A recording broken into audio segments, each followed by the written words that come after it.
2024 vient de commencer, on a fait un peu le tour de ce que les cartes peuvent nous dire pour notre pays, la France. Mais la France n'est pas bien sûr toute seule dans le monde et en particulier elle a des pays voisins avec lesquels elle échange, elle a tout type de relations. Donc il est intéressant peut-être de voir ce que les cartes peuvent nous dire pour tous les pays voisins de la France pour l'année 2024.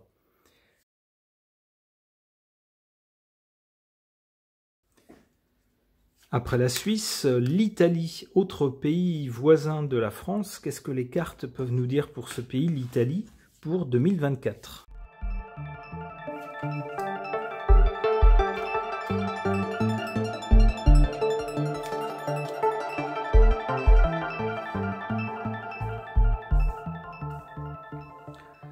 On voit d'abord du côté de ces derniers temps, de ces dernières années, cette carte du pendu qui semble nous dire que l'Italie n'a pas pu faire tout ce qu'elle voulait.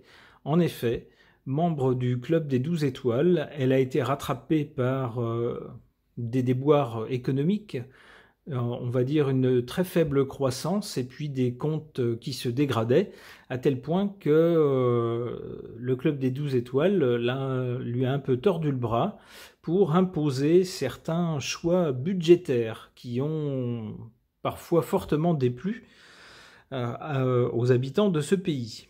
On a vu également ces dernières années, un peu comme pour l'Allemagne, mais autant l'Allemagne avait choisi d'ouvrir grand sa porte aux migrants, par choix économique, entre autres, autant l'Italie semble avoir plutôt subi cette vague d'arrivée. C'est un pays qui matérialise les frontières sud du club. C'est un pays qui est donc en première ligne pour l'accueil des migrants du sud. Alors beaucoup d'entre eux donc stationnent dans ce pays. Certains y restent, et ça fait beaucoup pour un pays qui, économiquement, n'était pas à la fête ces dernières années. Alors, avec cette carte, ici, de la tempérance, il semble que les choses pourraient aller mieux. La tempérance, c'est un ange, donc un ange, c'est toujours un bon présage. Et le mot tempérance semble adoucir justement tout ce qui pourrait heurter. Donc cette carte semble nous dire que pour l'Italie, ma foi, si ça ne va pas mieux, ça n'ira pas plus mal, en tout cas. Et pour l'avenir, avec le pape, semble se reposer, comme pour l'Allemagne, et peut-être aussi pour les mêmes raisons, avec le pape, donc un problème ou une question, pas forcément un problème d'ailleurs, mais une question de religion, au singulier ou au pluriel.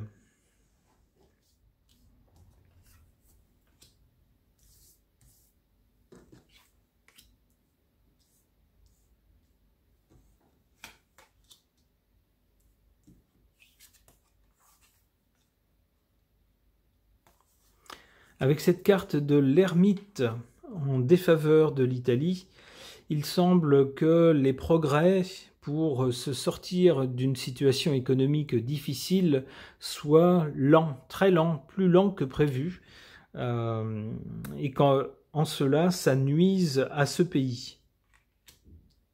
Mais en sa faveur, on a cette carte du jugement, c'est-à-dire qu'à un moment donné, les lents et continus efforts faits par ce pays pour se remettre sur de bons rails, eh bien, finissent par porter leurs fruits. Ça va dans le sens de la tempérance d'ailleurs, comme je vous le disais tout à l'heure. Ici, on a un coup de trompette qui, à un moment donné, donne un jugement, annonce quelque chose. Et la carte étant en position favorable, eh bien, c'est favorable à ce pays.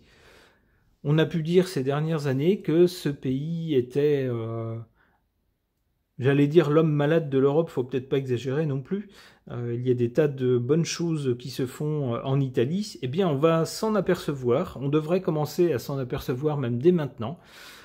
Si je me fie à cette carte du jugement qui va annoncer quelque chose de positif pour ce pays.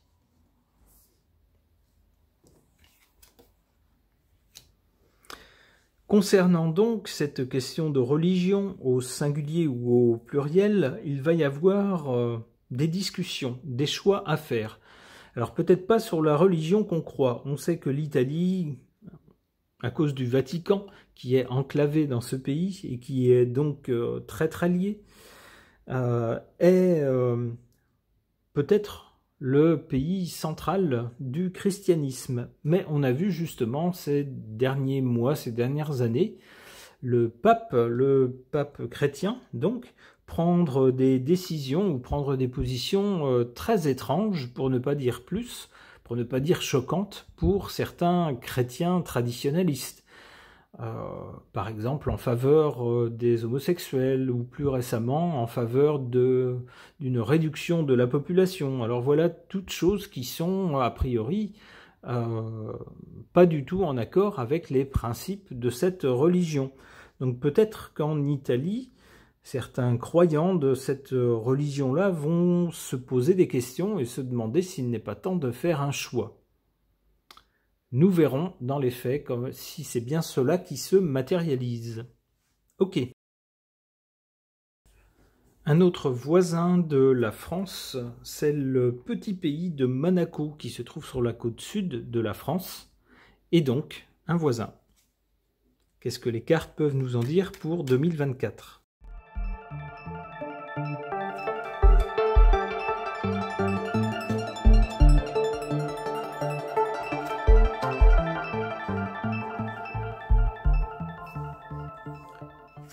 Du côté du passé, de l'origine, on a avec cette carte de l'impératrice, enfin j'y verrais bien en tout cas dans cette carte-là, la dame qui préside le club des 12 étoiles, qui fait ses commissions à Bruxelles, Madame Pustula, et qui montre en fait la dépendance de ce petit pays, alors la dépendance ou ses liens, si on voulait le dire plus gentiment, avec cet ensemble de pays.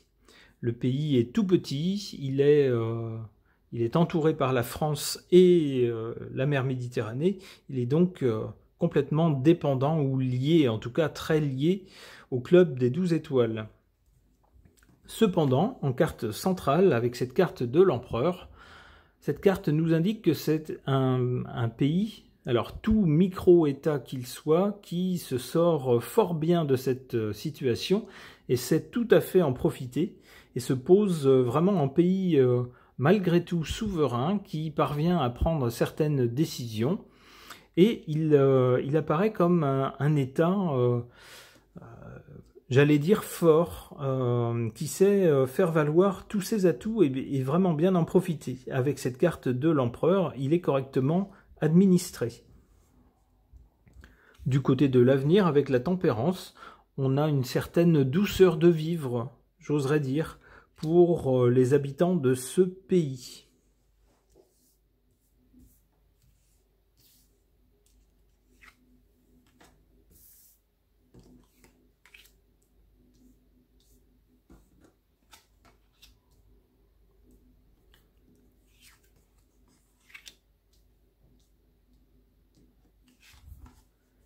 En défaveur de ce petit pays, Monaco, avec cette carte du jugement, peut-être certaines annonces. Alors ça peut être des affaires qui sortent dans les journaux, par exemple, liées sans doute au statut un peu spécial qu'ont, ma foi, la plupart des tout petits États, qui ont souvent, qu'on appelle souvent des paradis fiscaux, à tort ou à raison, mais qui font valoir, qui tentent de profiter de leur statut, bien sûr, pour, alors comme d'autres pays profiteraient de leurs atouts, eux aussi, pour, ma foi, tenter d'avoir un niveau de vie ou un niveau économique élevé, plus élevé. Eh bien, ce n'est pas toujours l'occasion de faire de bonnes affaires, puisque parfois sortent dans les journaux des choses pas très claires, avec des brassages d'argent ou des montages financiers assez peu clairs et liés à ces petits pays, et en l'occurrence parfois à Monaco. C'est ce que je vois dans cette carte du jugement, parfois des affaires qui sortent et qui ne jouent pas en faveur de ce pays. En faveur de ce pays, cette carte de la Maison Dieu qui nous parle d'un bouleversement, d'un pays qui peut-être va remplacer des personnes importantes ou qui peut-être va voir tomber des personnes importantes. Avec cette carte de la Maison Dieu, on voit une tour donc qui abrite des gens importants, des gens qui symboliquement sont plus hauts que les petites gens, et qui ici tombent. Alors, cette carte étant favorable, on nous dit que ça serait pour le bien de Monaco, que peut-être parmi les gens importants de ce pays, il y aurait peut-être certaines personnes dont il serait bien qu'elles soient remplacées. C'est ce que semble suggérer cette carte. Ok. Après Monaco, un autre voisin, un autre pays voisin de la France, c'est l'Espagne.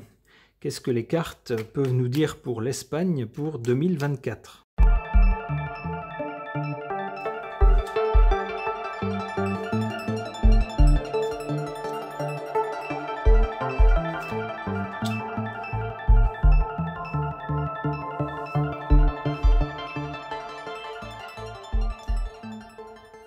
Cette carte nous montre que par le passé, l'Espagne a été un pays très fort, très important, parvenant à s'imposer, j'allais dire par la force. Alors, on connaît tous le glorieux passé de l'Espagne, et il y en a de beaux restes si, comme les autres pays européens qui avaient jadis une puissance qui s'étalait ailleurs sur le globe, ce pays reste un pays important en Europe et sait profiter de ses liens avec les pays hispanophones, par exemple. Avec l'ermite, ici, pour le présent, on nous dit que le cheminement de l'Espagne actuellement n'est pas toujours facile avec l'ermite, mais que c'est un pays qui cherche la voie authentique. C'est pas un pays qui va chercher à mettre des couvercles sur les problèmes en se disant je vais passer la patate chaude à mon successeur, il s'en débrouillera. Non, non, on cherche à aller au fond des problèmes et à trouver des solutions. Alors quitte à tâtonner parfois, quitte à faire quelques erreurs, mais on cherche à trouver la bonne solution, la solution juste, et ça prend du temps avec l'ermite.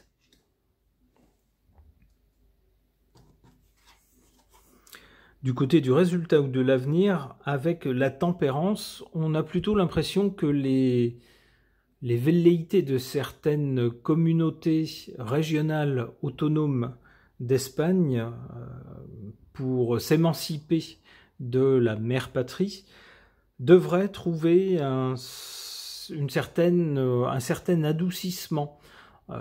Plutôt que de se raidir sur des positions qui mènent à un conflit ou à un blocage, on devrait trouver, semble-t-il, avec la tempérance, un moyen d'arrondir les angles et de continuer bon an mal an avec des régions aux identités très fortes qui se considèrent parfois pour certaines comme un État dans l'État. Alors, à tort ou à raison, je ne juge pas du tout, il faudrait vivre dans ce pays et dans ces régions pour pouvoir en parler mieux. C'est un constat tout simplement, mais il semble qu'avec la carte de la tempérance, ça ne devrait pas trop mal se passer, en tout cas sur 2024.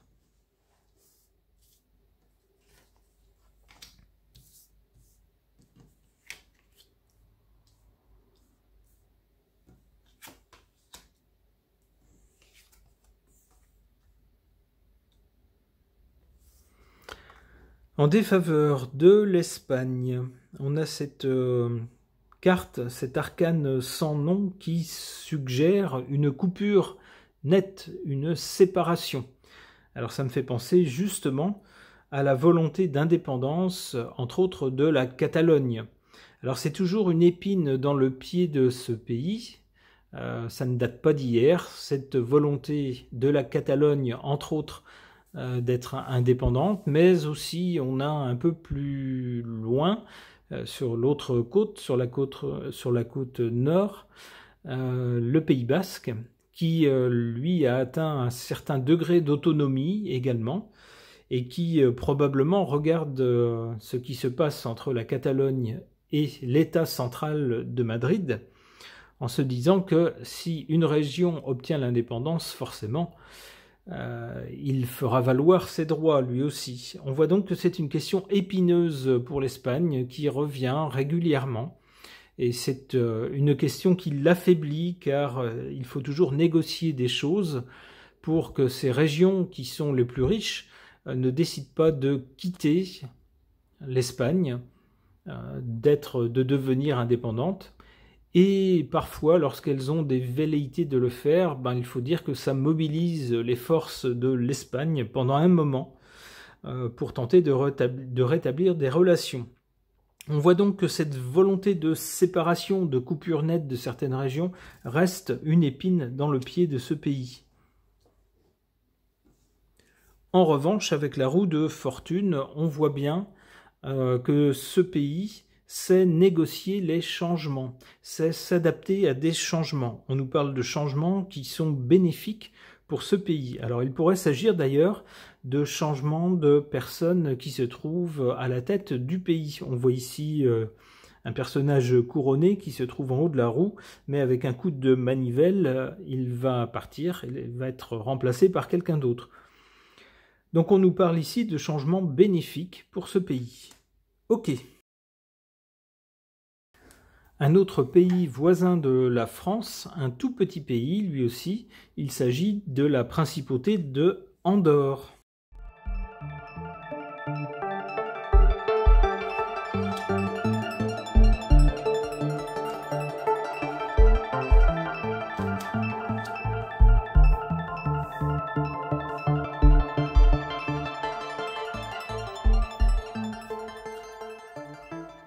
Avec cette carte de l'empereur, on nous parle de la souveraineté de ce pays. La souveraineté de ce pays est partagée entre l'Espagne et la France. On nous parle du chef de l'État français d'un côté et puis de l'évêque de Seo de Urgel de l'autre côté. C'est une coprésidence ou co-souveraineté, on pourrait dire, sur ce pays. On voit donc un statut particulier, hors du commun, pour ce pays. Et c'est bien ce statut qui est à l'origine de ce pays et qui lui a permis de se maintenir jusqu'à maintenant. On a une sorte d'équilibre des forces, de status quo entre la France et l'Espagne concernant ce territoire. Et puis, ma foi, ça le protège des ambitions de l'un et de l'autre. Et ça lui permet de durer. D'où ce statut vraiment spécial qui est à l'origine et qui définit un peu l'identité de ce pays et qui, bon an mal an, à la surprise peut-être de certains, on se dit c'est pas une forme habituelle de souveraineté, eh bien ça fonctionne jusqu'à maintenant. La papesse en carte centrale nous parle d'un pays qui est géré intelligemment, sagement, sans faire de bruit, sans faire de vagues, où on sait s'appuyer sur des observations pratiques, c'est géré de façon pragmatique et non pas de façon idéologique. On s'appuie sur les besoins, sur ce qui peut fonctionner en pratique, etc. On nous parle aussi avec la papesse d'un certain secret. On pourrait dire concernant ce pays que le fameux dicton « pour vivre heureux, vivons cachés » pourrait presque s'appliquer, c'est-à-dire on ne fait pas de bruit, on ne nous remarque pas, on fait nos petites affaires de notre côté et tout se passe bien. On nous parle aussi avec la papesse de gestionnaires qui ont de sages plans de développement. Ce sont des gens qui voient à plus long terme et qui échafaudent des stratégies intelligentes. Des stratégies qui mènent à quoi? Eh bien, avec le battleur du côté de l'avenir, on peut penser que ce pays va se lancer dans des choses nouvelles, peut-être des énergies nouvelles, peut-être des nouvelles formes de business, qui sait. En tout cas, c'est ce que suggère le battleur, quelque chose de nouveau.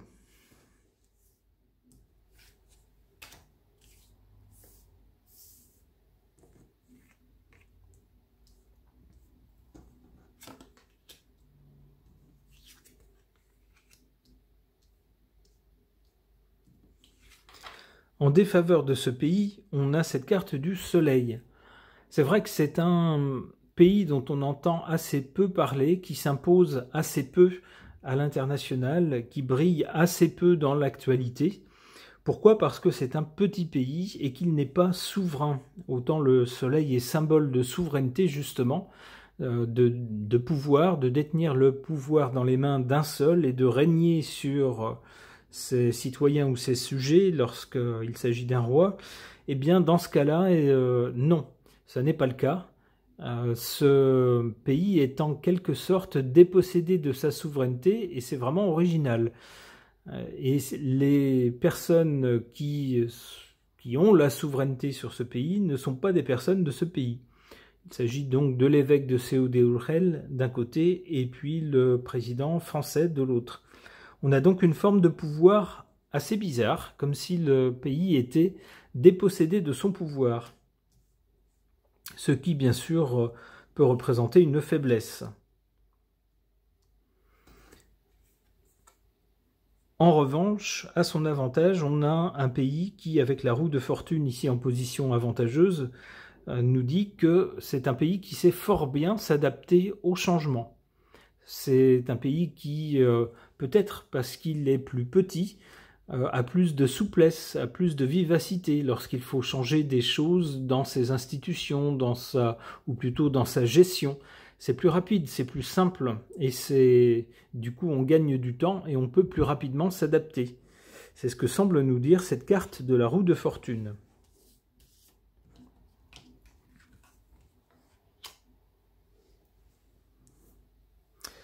Attention pour l'avenir de ce pays, avec peut-être de nouvelles initiatives de ce pays, dans des choses nouvelles. Ça peut être des nouvelles technologies, ça peut être de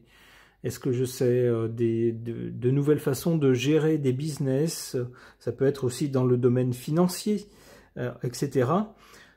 La carte du battleur suggère donc de nouvelles aventures, se lancer dans quelque chose de nouveau, mais la carte de la Maison Dieu nous dit attention, il risque d'y avoir des déboires justement dans certains de ces domaines.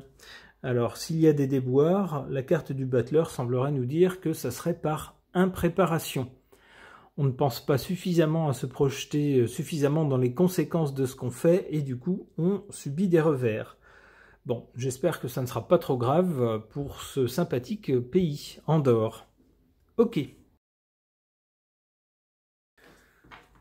Dernier pays voisin de la France, et ce pays va vous surprendre, c'est le Brésil. Quoi, me dites-vous? Le Brésil, mais c'est pas du tout voisin de la France, qu'est-ce qui lui arrive? Il a perdu la tête. Eh bien si, figurez-vous que la Guyane, c'est un territoire français. La Guyane se situe en Amérique du Sud. Il a une côte sur l'océan Atlantique et il a un grand voisin au sud qui est le Brésil, avec une frontière commune. Je vais donc interroger les cartes au sujet du Brésil pour 2024.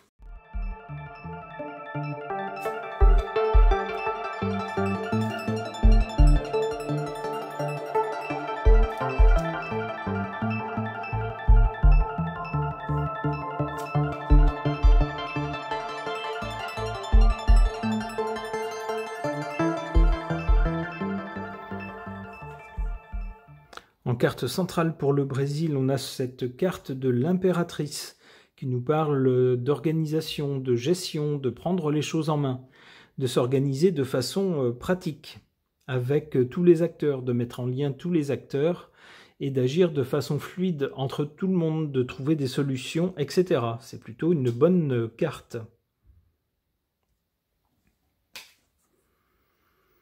Ici, du côté du passé ou de la cause, on a la justice. Alors j'y verrai dans cette carte peut-être la façon dont, dans un passé récent, les institutions ont été le théâtre de certaines actions en justice entre les dirigeants qui se sont succédés à la tête de ce pays. Ça ne s'est pas fait de façon calme Et ça n'a pas été de tout repos, avec beaucoup de tentatives d'action pour empêcher tel ou tel dirigeant, ou faire une action en justice contre lui alors qu'il soit en poste ou qu'il n'y soit plus, etc. Eh bien, avec cette carte de la justice du côté du passé, il semble que ces tribulations appartiennent désormais au passé. Et que pour le présent, avec l'impératrice, on s'oriente plutôt vers une gestion pratique. On va moins chercher à s'en prendre aux personnes pour des questions idéologiques, mais plutôt chercher des solutions pratiques, chercher à faire que les choses marchent, que les choses fonctionnent. Et avec la carte du monde qui suit cette carte-là, ce sera un succès, nous dit-on. Non seulement ça sera un succès, mais avec la carte du monde, on peut voir aussi l'implication de ce pays, le Brésil, dans le groupe des BRICS, dont il représente la première lettre, le B. On voit donc un pays qui prend sa première place, alors qu'il était considéré jusqu'à il y a quelques décennies comme un pays en voie de développement, comme on disait de façon un peu condescendante. Eh bien, le regard qu'on va porter sur ce pays va changer. Avec cette carte du monde, c'est un pays qui va connaître un certain succès et avec lequel il va falloir compter.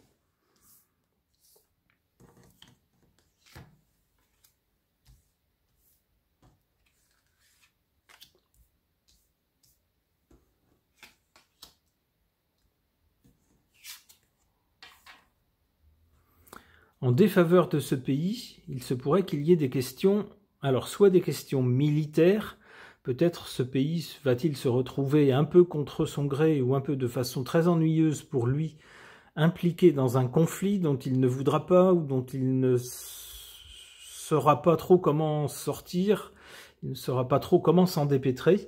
C'est la première possibilité d'interprétation. L'autre possibilité d'interprétation de cette carte, ça pourrait être que dans ce pays, il y aura une question qui mettra les forces de l'ordre en jeu. Je voudrais parler d'une question d'insécurité. Peut-être que c'est un point qui minera ce pays. Le point noir de ce pays, sa faiblesse, peut-être sera l'insécurité et la façon qu'auront les forces de l'ordre d'y répondre, ou pas. En tout cas, comme je vous le disais avec cette carte du monde qui semble annoncer un succès à l'avenir et une ouverture sur le monde pour ce pays, le Brésil, c'est confirmé par cette carte du jugement qui semble dire à un moment donné, semble rendre son jugement sur le pays, justement, et c'est un jugement positif et favorable par rapport à ce pays. On souhaite donc aux Brésiliens un heureux avenir, une heureuse année 2024. Ce tirage sur les voisins de la France est maintenant terminé. Je vous remercie de l'avoir suivi.